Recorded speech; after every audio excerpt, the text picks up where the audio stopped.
Saturday night, Jake Paul knocked out Tyron Woodley in devastating fashion in the rematch. Nate Diaz and Jorge Masvidal were both in attendance for this event, and both fighters got into their own little altercations with other people that were in attendance. Let's start with Nate Diaz. Nate was in attendance to watch his training partner Chris Avila fight on the prelims of Paul vs Woodley 2. At some point during the event, Nate Diaz was filmed faking a sucker punch to make some guy flinch so badly, spilling his entire drink. Here's the clip. Nate Diaz is relentless.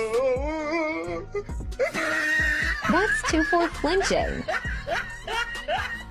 The guy who flinched is a fighter named Reese One Punch Killer Archer, a friend of AJ McKee, who is the Bellator featherweight champion. I'm telling you this because Nate Diaz and his team got into a small scuffle with AJ McKee and his team on Friday. So that's why Nate Diaz had beef with this guy. So now Reese One Punch Killer Archer wants to fight Nate Diaz. Watch this. Nate Diaz is a bona fide female dog. He had the police with him, had the security protecting him, and you go flinch at me and try to sucker punch me when I'm not paying attention? And y'all think this man's a gangster? Dana White, I seen you made a post, and you laughed, and you thought it was funny. I bet you won't think it's funny. You signed me for one fight, and I knocked Nate Diaz the out in the first round. Guaranteed, no cap.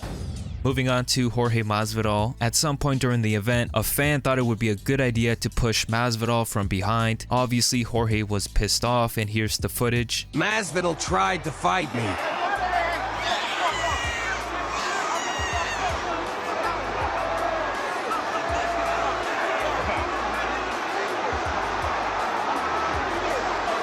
Jorge Masvidal's manager, Ibrahim Kawa, later explained the incident. He said this, quote, "Kid decides to push Masvidal while Jorge was facing the ring, quickly realizes that's a big no-no when Masvidal turns around, and the kid starts screaming, 'I'm 17, please, I'm 17,' with his hands up. Kids, I tell you, shaking my head," end quote.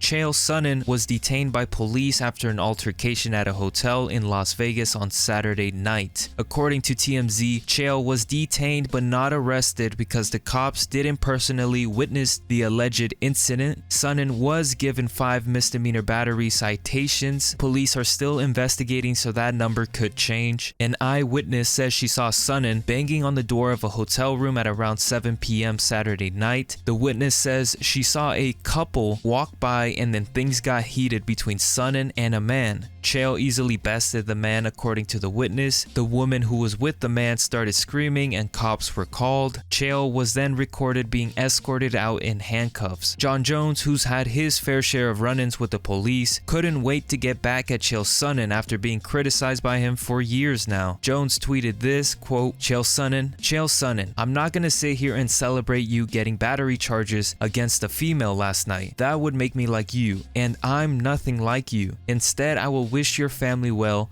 I wish the victim's family well too. It's funny how the people who criticize and judge you the most have some of the nastiest things in their closet. Let he who is without sin cast the first stone. You will get no stones from me. Good luck," end quote. Jake Paul had a message for Dana White at the post-fight press conference.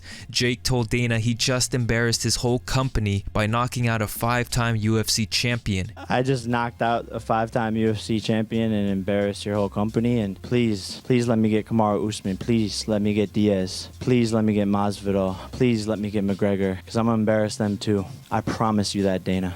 I promise you that. One man that Jake Paul called out and did reply was Jorge Masvidal. Masvidal uploaded this response video to his social media addressing Jake Paul's call out. For some reason, it has terrible red lighting, but here it is. You can't afford it. You understand? Me and all the names that you mentioned, you can't afford it. So let me tell you a little secret about me you didn't know. I fight for money or to fight the best in the world. You're neither. I'll tell you what, come on over to UFC, sign a 1-fight deal, let Dana give you whatever he's got to pay you. I'll break your jaw in front of the whole world, man. I promise you that. If you really want it, come get it. Man-to-man shit. None of that boxing shit where I can't slam you on your spinal cord and like leave you in a wheelchair for life. No, come on over so we can do everything. If you want it, it's here. If not, shit.